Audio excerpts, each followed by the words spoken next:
आज मेरी शादी का दिन था। मैंने अम्मा से कहा कि मुझे अपनी दुल्हन को देखना है। अम्मा ने कहा कि तुम इसे निकाह के बाद ही देख सकते हो। मैं हैरान था कि मेरी माँ मुझे मेरी ही दुल्हन देखने से क्यों रोक रही है। मेरे सभी दोस्त मुझे अजीब अजीब नजरों से देख रहे थे, जो कि मेरे यहाँ रहने वाले थे, जबकि मेरे साथ आए दोस्त काफी खुश थे। इधर मेरी एक ही बहन थी जिसका चेहरा मुरझाया हुआ था, जबकि जहां से मेरी दुल्हन के रिश्तेदार आए थे वो सब भी बहुत ज्यादा हैरान थे। मुझे ऐसी नजर से देखते जैसे मैं कोई बहुत बुरा इंसान हूँ, और मैं हैरान था कि मुझ में तो ऐसी कोई खास बात नहीं थी। 3 महीने पहले ही मैं दुबई गया था, फिर ये लोग मुझे ऐसे क्यों देख रहे हैं जैसे मैं दुनिया का अमीर तरीन आदमी हूँ। कहीं अम्मा ने इन लोगों से कोई झूठ तो नहीं बोला, कहीं कुछ ऐसा तो नहीं हुआ जिसने मेरी माँ को झूठ बोलने पर मजबूर कर दिया। मैं मुसलसल अम्मा से पूछ भी रहा था, अम्मा तू मुझे दुल्हन का चेहरा क्यों नहीं देखने दे रही है। अम्मा बोली कि तुझे मुझ पर भरोसा नहीं है, अगर तूने ऐसा किया तो मुझसे बुरा कोई ना होगा। अम्मा की बात पर मैं चुप करके बैठ गया। वैसे भी मैं इन्हें कुछ कह नहीं सकता था। एक तो ये कि मेरी माँ बेवा थी, उन्होंने मुझे बहुत ज्यादा मोहब्बत और मशक्कत से पाला था, इसलिए मैं बिल्कुल भी नहीं चाहता था कि मेरी माँ मुझसे खफा हो। मैंने कहा कि अम्मा तुम जैसा कहोगी मैं वैसा ही करूँगा, मैं अपनी दुल्हन को आंख उठाकर नहीं देखूंगा। अम्मा ने कहा कि जब हम सब अपने कमरे में, चाहता था कि मेरी माँ मुझसे खफा हो। मैंने कहा कि अम्मा तुम जैसा कहोगी मैं वैसा ही करूँगा, मैं अपनी दुल्हन को आंख उठाकर भी नहीं देखूंगा। अम्मा ने कहा कि जब हम सब अपने कमरे में चले जाएंगे फिर इसे जाकर देख लेना। मैंने कहा ठीक है। निकाह हो गया। निकाह के बाद भी मेरी दुल्हन ने घूंघट नहीं उठाया। यहाँ तक कि मेरी दोस्त भी कहने लगे कि ऐसा क्या है कि तुम्हारी अम्मा दुल्हन का घूंघट नहीं उठाने देना चाहती। हालांकि बाकी सब लड़कियों ने तो इसी तरह का कोई इस्लामी या शरई लिबास नहीं पहना था, तो फिर मेरी दुल्हन का चेहरा क्यों ढांपा हुआ है। सब दोस्त भी पूछ रहे थे। मैंने कहा यह इन लोगों की कोई रस्म है, इसलिए ऐसा कर रहे हैं। मैंने तो खुद अभी तक अपनी दुल्हन को नहीं देखा था, तो मेरे दोस्त वगैरह क्या देखते। कुछ लड़कियां भी जो कि मेरे जानने वाली शादी में आए थे, इस बात की वो भी शिकायत कर रहे थे कि तुम्हारी अम्मा ने हमें दुल्हन का चेहरा भी नहीं देखने दिया। मैंने कहा खुदा की बंदियों, अभी तक मुझे भी नहीं दिखाया। बहरहाल सब मेहमान चले गए। मैं अपने कमरे की तरफ अब जाने ही वाला था। मेरे दिल में खुशी की लड्डू फूट रहे थे, क्योंकि जिस लड़की को मैंने जिंदगी भर देखा नहीं था, आज वो मेरी दुल्हन बनने जा रही थी। मैं जिंदगी भर के लिए इसका मालिक बन चुका था। पर जैसे ही मैंने कमरे के दरवाजे को खोलने के लिए हाथ आगे बढ़ाया, अम्मा ने मेरा हाथ पकड़कर रोक दिया। मैं हैरत से अम्मा की तरफ देखने लगा। क्या हुआ है अम्मा, अब आप ऐसा क्यों कर रहे हैं। अब तो मेरा निकाह भी हो गया है, वो बीवी बन गई है। मेरी अम्मा ने कहा, पहले मेरी बात सुन लो बेटा। मैंने हैरत से उनकी तरफ देखा। अम्मा बहुत परेशान लग रही थी। उन्होंने मुझे हाथ से पकड़कर तख्त पर बिठाया और बोली, देखो बेटा, बात ऐसी है कि तुम एक वादा करो, इसके बाद ही तुम अंदर जा सकोगी। अम्मा ने मेरा हाथ अपने सर पर रखा और बोली, मेरी कसम खाकर कहो कि तुम्हें कुछ भी हो जाए, तुम अपनी बीवी को तलाक नहीं दोगी। मैंने कहा, अम्मा आप कैसी बात कर रही हैं, मैं क्यों अपनी बीवी को तलाक दूंगा, क्या मेरा दिमाग खराब है।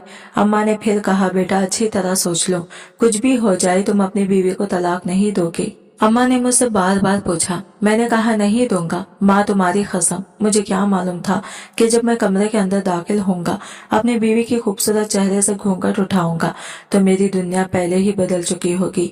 मैं अम्मा से बातें करता जल्दी में था। मैंने दरवाजा खोला, अंदर दाखिल हुआ। मुझे ऐसा लगा जैसे कमरे में कोई दूसरा वजूद भी मौजूद है, पर मैंने इसकी परवाह नहीं की। ऐसे डर तो अमूमन हम सिंगल लोगों को होते ही हैं। मैं अपनी दुल्हन के पास धीरे से जाकर बैठ गया। मैंने गला खनकाकर एक दो शायराना बातें की और फिर अपनी दुल्हन का घूंघट उठाया, पर यह देखते ही मेरी तो जान निकल गई। मैंने सोचा नहीं था अम्मा और खिस्मत मिलकर मेरे साथ इतना बड़ा मजाक करेंगी। इनके चेहरों को देखकर मुझे लगा जैसे मैंने मौत का चेहरा देख लिया हो। मैं सख्त परेशान हुआ था, मायूस भी हुआ था। जहाँ मैंने 2 आंखें देखना थी, वहाँ 4 आंखें मुझे देख रही थी। मेरी हैरत की कोई इंतहा न थी। वो लड़कियां एक नहीं बल्कि 2 थी। इनके सर जुड़े हुए थे। मुझे बहुत परेशानी हुई। मैंने कहा, अम्मा मैंने ये क्या कर दिया? दिल में ये कहता, मैंने इसके घूंघट को वापस रख दिया। अब तो मैं तलाक भी नहीं दे सकता था। अम्मा से वादा जो कर चुका था। मैंने बात करने की गरज से अभी मुंह खोला ही था कि वो खुद ही बोलने लगी, हमें पता है आपको बहुत बुरा लगा होगा ऐसा, लेकिन हम दोनों बहनें हैं। हमारी आपके साथ शादी हुई है और अब हम आपकी बीवियां हैं। मुझे थोड़ी बहुत इस्लामी और शरीयत का इल्म था। मैंने कहा कि इस्लाम में तो दो बहनें ही एक शख्स के निकाह में रह ही नहीं सकती। फिर तुम दोनों का निकाह मुझसे कैसे हो गया? ये तो इस्लाम में जायज ही नहीं है। वो लड़कियां ये सुनकर हंसने लगी। बोली कि हमें तो नहीं पता, हमारी तो आपसे शादी हुई है, अब आप हमारे शौहर हैं, हमें घुमाएंगे फिराएंगे और हम हर रोज दुल्हन बनेगी। मैं उनकी ये बात सुनकर बहुत हैरान हुआ था। इन लड़कियों को उम्र भी कम थी, यही कोई 14-15 साल की उम्र होगी। ये देखकर मुझे अजीब सा लगा था। फिर वो लड़की बोली कि अच्छा, आपने मुंह दिखाई में हमें कुछ भी नहीं दिया। मैंने कहा, ये क्या मजाक है? इससे पहले कि मैं कुछ बोलता, इनमें से एक लड़की को खांसी शुरू हो गई। तभी मेरे बेड के पीछे से एक लड़की निकली और इस दुल्हन को पानी पिलाने लगी। मुझे ये देखकर बहुत हैरत हुई। मैंने कहा कि तुम कौन हो और मेरे कमरे में क्या कर रही हो? कहने लगी, दुल्हे मियाँ हौसला रखिए, मैं इन दोनों बहनों की बहन हूँ। मैंने कहा, खुदा पना ये क्या तमाशा है? अम्मा ने मेरी शादी कराई है या मेरे साथ मजाक किया है? मेरी बात सुनकर इसने मुझे खा जाने वाली नजरों से देखा और मेरा हाथ पकड़कर बोली, चलिए बाहर चलते हैं, मैंने आपसे कुछ बात करनी है। इसने इन दोनों लड़कियों से कहा कि तुम लोग खामोश से हमारा इंतजार करो, हम अभी आते हैं। मेरी इन दोनों दुल्हनों को यह बात बुरी नहीं लगी थी। वो मुझे बाहर लेकर आई।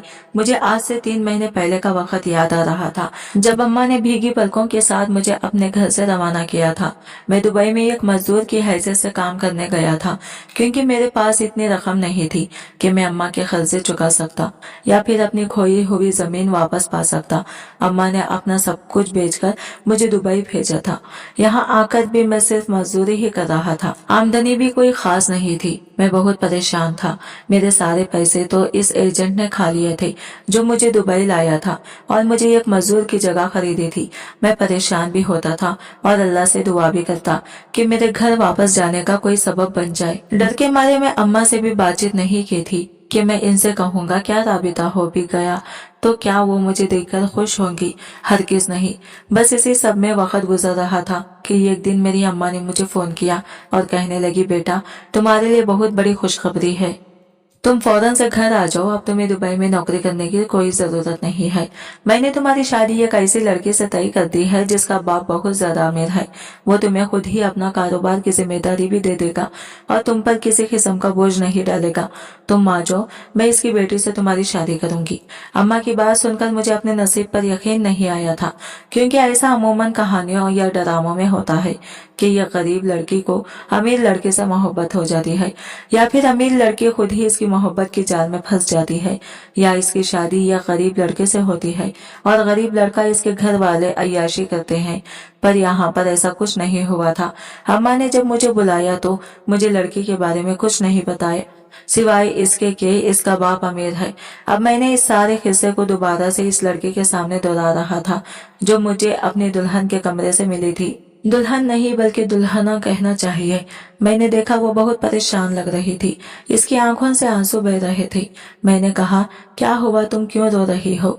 ये कसूर तुम्हारे माँ बाप का है, तुम्हारा नहीं कि तुम इसे भुगतोगी। कहने लगी कि बस मैं आपको एक छोटी सी कहानी सुनाऊंगी, अपनी जिंदगी की कहानी। अगर वो सुनने के बाद आपको मुझ पर यकीन आ जाए तो आप बेशक मेरी बात मान ले, वरना मैं अपने अम्मा अब्बा को कह दूंगी कि आप भी तारीख को दोहराने वाले हैं। मैं हैरान रह गया। वो बहुत उलझी हुई बातें कर रही थी। कहने लगी, देखिए मुदस्सिर साहब, आप एक मामूली मुलाजिम थे। दुबई में आप एक मजदूर की हैसियत से काम करते थे, पर शायद आप ये नहीं जानते कि आपकी शादी जिनसे हुई है वो एक अरबपति बाप की बेटियां हैं। मैंने हाँ में सर हिला दिया और इसके बाद जो इसने बताया वो इससे भी ज्यादा हैरान कुन था। आज से 25 साल पहले की बात है, जब मेरे अम्मा अब्बा की शादी को कुछ साल ही हुए थे। मेरे अब्बा शादी के बहुत खूबसूरत लगते थे, पर कहते हैं कि अब्बा शादी से पहले बहुत ज्यादा अय्याशी के आदी रह चुके थे। अब्बा ने गांव की ऐसी कोई लड़की छोड़ी नहीं थी जिससे उन्होंने बातचीत ना की हो। राह रस्म न बढ़ाए हो। मेरी अम्मा बिला के खूबसूरत थी। बिला आखिर अब्बा को अम्मा से मोहब्बत हो गई। दो जवान दिल मिले और दोनों ने आपस में जिंदगी भर साथ जीने की कसम खा ली थी। अब मेरे अब्बा भी अम्मा को इतना ही पसंद करने लगे थे जितने की अम्मा उनके लिए दीवानी थी। पर मेरी माँ को ये नहीं पता था कि उसका शौहर सिर्फ एक तितली के पास नहीं रहने वाला, वो तो इस मक्खी की तरह है जो हर फूल पर बैठती है। मेरे अब्बा ने शादी के बाद भी अपनी इन हरकतों को नहीं छोड़ा। अम्मा और अब्बा की लड़ाइयाँ बढ़ने लगी, यहाँ तक कि मैं पैदा हो गई। इन दिनों में 5 या फिर 7 साल की हुआ करती थी जब अब्बा घर कम कम ही आया करते थे। एक दिन मैं अम्मा के साथ बाहर बैठी थी। हम दोनों सर्दियों के मौसम में माल्टे छील कर धूप में रखकर खा रहे थे कि तभी घर के दरवाजे पर दस्तक हुई। मैंने दरवाजा खोला तो सामने एक औरत खड़ी थी जिसकी उम्र तकरीबन 40 साल होगी। इसके साथ एक नौउम्र लड़की भी थी। लड़की ने अपने चेहरे पर कुछ दुपट्टा वगैरह नहीं लिया हुआ था। हालांकि हमारे इलाके में ये रिवाज था कि औरतें खुद को बहुत ज्यादा ढांप कर घरों से निकलती थी, पर वो औरत बहुत मुख्तलिफ रही थी। हालांकि नसीमा चची और इनकी बेटी बहुत ही अच्छे घराने से थी, पर आज उनका हुलिया मुख्तलिफ लग रहा था। नसीमा बच्ची चीखती हुई घर के अंदर दाखिल हुई। इसने मेरी अम्मा के पाँव को पकड़ लिए और बोली, तेरे शौहर ने हमें बर्बाद कर दिया, तेरे शौहर ने हमें बर्बाद कर दिया, हम कहीं के नहीं रहे। अम्मा ने फटी फटी नजरों से उस लड़के की तरफ देखा जिसने अपने सर पर चादर नहीं ओढ़ रखी थी। अम्मा ने इसे अपने पास बुलाया। इसके चेहरे पर जख्म थे। अम्मा अभी उस लड़की को देख ही रही थी कि नसीमा चच्ची रोते हुए बोली, देख क्या हाल कर दिया इसका तेरे शौहर ने। जो मासूम बच्ची है, इसको भी वो अपने जुल्म से बाज नहीं रख सका। क्या गांव की बाकी लड़कियां मर गई थी। इस औरत का हुलिया भी बहुत अजीब था। वो मुसलसल रो रही थी। फिर अम्मा से कहने लगी, तुम्हारे शौहर ने मेरी छोटी बच्ची को भी ना छोड़ा। तुम्हारा शौहर मेरी बेटी को धमकी देकर गया है कि वो इसे दोबारा पामाल करेगा। खुदा के लिए तुम मुझे इंसाफ दिलाओ। अपने बाप से अपने सर से बात करो। हम बेचारों की तो इस गांव में कोई सुनता नहीं। अगर मैंने बात की तो ये सारे लोग मुझे ही कसूरवार ठहराएंगे। तुम्हारा शौहर गलती पर है, तुम्हें इसको सुधारना चाहिए। देखो कल को तुम्हारी भी बेटियां होंगी। ना हो कि इससे पहले वो बूढ़ी कोई और बात बोलती। अम्मा ने इसके मुंह पर थप्पड़ दे मारा। इसका तो चेहरा लाल सुर्ख हो गया था। उसकी बेटी और ज्यादा रोने लगी। तुम मेरे शौहर पर इल्जाम लगाती हो, अम्मा ने चिंगारते हुए कहा था। वो दोनों ही बिल्कुल सहम गए थे। लगता था जैसे अभी रो पड़ेंगी। इसके तो आंसू अगले ही लम्हे इस औरत का चेहरा आंसुओं से तर हो चुका था। अम्मा ने उसे गालियां देकर घर से निकाला कि तुमने मेरे पाक शौहर पर इल्जाम लगाया है। इसी शाम जब अब्बा घर आए तो अम्मा और अब्बा में सख्त लड़ाई हुई थी, पर फिर अम्मा ने उन्हें माफी मांगकर मना लिया था। उसके बाद ये सिलसिला चलता रहा। 1 हफ्ते बाद वो औरत दोबारा आई। इस बार वो अकेली थी। इसके साथ इसकी बेटी नहीं थी। उसने हाथ उठाकर आसमान की तरफ देखा और झोले फैलाकर बोली, खुदा तुम्हें भी ऐसी ही औलाद से नवाजे जो पूरी दुनिया में जलील और रुस्वा हो, जिसका तुम कुछ न कर सको। वो तुम्हारे गम का जरिया बने। तुमने मेरे साथ बुरा किया है। अल्लाह तुम्हें भी तबाह व बर्बाद करे। अल्लाह तुम्हारे शौहर को गरक करे। यह कहकर वो औरत वहां से चली गई। इसने कहा था कि आज अपनी बेटी को लेकर वो दूसरे गांव मुंतकिल हो रही है क्योंकि वो मेरे अब्बा के वजूद से डरती है। अम्मा ने इसे कोई जवाब नहीं दिया। अब तो वो अपने शौहर के सामने ऐसी वैसी कोई बात ना करती जो इसे बुरी लगती। मेरे माँ अपने शौहर का साथ देती थी। कभी भी उन्होंने किसी गरीब औरत की बात नहीं सुनी थी, इसलिए अब्बा भी इनसे बहुत खुश थे। 2-3 साल के बाद अम्मा अब्बा फिर से उम्मीद से हो गए। अम्मा की हालत देखकर मेरी नानू कहती थी कि इस बार अल्लाह बेटे से नवाजेगा। अम्मा मुझे यही बताई कि अब की बार तुम्हारा भाई इस दुनिया में आएगा। सब लोग बहुत खुश थे। अब्बा ने तो चारों तरफ मिठाइयाँ बांटना पहले से शुरू कर दी थी क्योंकि अम्मा की सारी निशानियां बेटे वाली थी। अम्मा को गुस्सा भी आता, पेट भी ज्यादा बड़ा हुआ था। बहरहाल 9 महीने के बाद जब अम्मा ने हॉस्पिटल में 2 बच्चियों को जन्म दिया तो सभी के मुंह लटक गए थे। सबने सोचा था कि अब्बा को इस बार बेटा होगा। अब्बा खुद भी ऐसी ही उम्मीद लगाए बैठे थे। डॉक्टर ने बताया कि लड़की हुई है, बल्कि 2 लड़कियां हुई हैं। ये बात तो शायद वैसे भी इतनी ज्यादा खुश करने वाली नहीं थी कि ये कौन क़यामत आ गई। हमें पता चला कि हमारी दो बहनें जो कि पैदा हुई हैं, इनके सर और जिस्म आपस में जुड़े हुए हैं। ये बात सुनते ही अब्बा तो जैसे बेहोश होते होते बचे होंगे। अम्मा को शायद किसी जुल्म की सजा मिली थी। वो लड़कियां दोनों ही बहुत खूबसूरत थी। मेरी दो छोटी बहनें जब घर आई, मैं ना समझ थी। मैं खुश होने लगी। मैंने कहा कि अब तो बहुत अच्छा होगा, मेरी दो बहनें घर आ गई हैं, अब हम 3 हो गई। अम्मा अब्बा को ये बात सुनकर बुरा लगा। अब्बा ने तो मुझे बुरी तरह झिड़क दिया, बोली कि ये भी तेरे जैसी सबसे खत्म होंगी। ये सुनकर अम्मा भी आंखें नम करके कहने लगी, बेटे तुम आइंदा से अपने अब्बा के सामने मत आना। वो दिन था कि मैंने अब्बा के सामने जाना बंद कर दिया। इसके बाद अम्मा अब्बा के यहाँ कोई औलाद नहीं हुई थी। अम्मा अब्बा जब भी देखती, अपनी दोनों बेटियों को देखती, तो इन्हें बहुत परेशानी होती थी, पर अम्मा दोनों का बहुत अच्छे से ख्याल रखती थी। अम्मा अक्सर ही अपने कमरे में जाकर रोती, नमाज पढ़ती, दुआ करती, कहती कि अल्लाह ने हमें मेरे गुनाहों की सजा दी है, वरना तो मेरी बेटियां मुझे बहुत अजीज हैं, लेकिन ये अल्लाह की एक आजमाइश है, या फिर इसे सजा भी कह सकते हैं। और फिर वक्त गुजरने के साथ हमने अपनी बहनों का इलाज करवाया। मैं इनसे तकरीबन 8-9 साल बड़ी थी। जब मेरी बहनें पैदा हुई थी तो वह अजीबो गरीब किस्म की जिसामत की मालिक थी। डॉक्टर्स ने कहा था कि जब ये थोड़ी बड़ी हो जाएंगी तो इनका ऑपरेशन हो जाएगा, लेकिन जैसे जैसे भी ऑपरेशन की कोशिश करते, कोई ना कोई मसला आ जाता।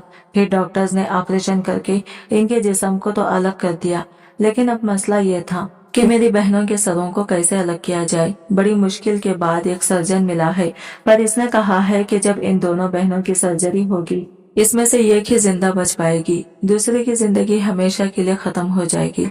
मेरी एक बहन को शादी करने का बहुत शौक था। वो जब भी किसी दुल्हन को देखती बेचैन हो जाती। अगरचे इनकी उम्रें 17 साल से भी कम है। ये दोनों 15 साल की ही होंगी, पर दोनों को शादी का शौक था। मेरी बहन जो कि शादी करना चाहती थी, इसे शादी का मतलब तक भी नहीं पता था, पर अब्बा जानते हैं कि ऑपरेशन होने के बाद एक ही जिंदगी हमेशा के लिए खत्म हो जाएगी। सो वो इन दोनों की सारी ख्वाहिश पूरी करना चाहते थे। अब्बा ने इन दोनों की सब ख्वाहिशें पूरी कर ली है। अब्बा नहीं चाहते कि दोनों एक माजूर जिंदगी गुजारें। इनकी जिंदगी का कोई फायदा नहीं है। ऑपरेशन करके वो एक लड़की को बचाना चाहते हैं, और इसीलिए अब्बा ने आखिरी ख्वाहिश का एहतराम करते हुए आपके साथ इसकी शादी कर दी। फिर जब एक ऑपरेशन हो जाएगा तो दूसरी लड़की आपके निकाह में ही रहेगी और वो आपकी बीवी भी कहलाएगी। मैं ये कहानी सुनकर बहुत ज्यादा परेशान हुआ था। ये क्या बात हुई? अब दूसरे की बदुआओं का सिला मुझे क्यों मिलने लगा? वो लड़की इन्हीं लड़कियों की बहन थी। अम्मा ने मुझसे यह बात इसलिए छुपाई क्योंकि लड़कियों के बाप ने अम्मा को भारी रकम भी दी थी और साथ ही मुझे नौकरी देने का वादा भी किया था। मुझे ज्यादा उलझन हो रही थी। मैं उन लोगों को देखता, मुझे लगता जैसे कि मैं कोई डरावना ख्वाब देख रहा हूँ। अम्मा ने मुझे बताया कि ये सादत मंदी की बात है कि तुम इनकी खिदमत करो, वैसे भी वो हमें बदले में इतना कुछ दे रहे हैं। उन्होंने सिर्फ अपनी बेटियों की खुशी देखने की खातिर इनका तुम्हारे साथ निकाह किया है, वरना तो तुम जानते हो कि इस शादी की कोई हैसियत नहीं। वो लड़कियां अम्मा के साथ ही रहती थी। इनकी बहन भी हमारे घर ही रहती थी। बहन उनका ख्याल रखती, जबकि इन्हें सास ससुराल वाला माहौल मिला तो वो लड़कियां बहुत खुश हो गई क्योंकि इनकी इकलौती ख्वाहिश पूरी हो गई थी। महीने के बाद मेरी इन दोनों बीवियां सानिया और तानिया के ऑपरेशन था, पर अल्लाह के करने ऑपरेशन में वो दोनों ही बच ना सकी और इस दुनिया से ही कोच कर गई। मैं इस खबर पर अफसरदा भी हुआ था। मेरी माँ मुझसे ज्यादा परेशान थी कि अब क्या होगा, जबकि मेरे पास एक भी बीवी नहीं रही। मैं नौकरी छोड़कर भी आ गया था। अब मैं यहाँ पर रहता भी तो मेरे लिए बहुत मुश्किल होता, क्योंकि मैं नौकरी के बगैर अपनी माँ का और अपना खर्चा नहीं उठा सकता था। खैर से सब मरहले आसानी से तय हो गए, पर वो सेठ साहब जिन्होंने अपनी बेटियों की शादी मुझसे की थी, तीसरी बेटी का बिया भी मुझसे कर दिया। वही जो शादी वाले दिन मेरे कमरे में बैठी हुई थी। वो और मैं वैसे भी एक दूसरे को पसंद करने लगे थे। यूं आज अमरीन मेरी बीवी है और हमारी जिंदगी खुशगवार गुजर रही है। अमरीन के माँ बाप सुधर गए हैं और बहुत ज्यादा आजिज भी हो गए हैं, पर अफसोस ये तो वो जवानी में कर लेते हैं तो आजमाइश उनकी औलाद पर ना आती। आज की वीडियो कहानी आपको कैसी लगी कमेंट करके जरूर बताएगा, और वीडियो अच्छी लगी है तो लाइक शेयर जरूर कीजिएगा और हमारे चैनल को सब्सक्राइब करें फ्रेंड्स। मिलता है अगले नई वीडियो के साथ, तब तक के लिए बाय बाय, टेक केयर, अल्लाह हाफिज।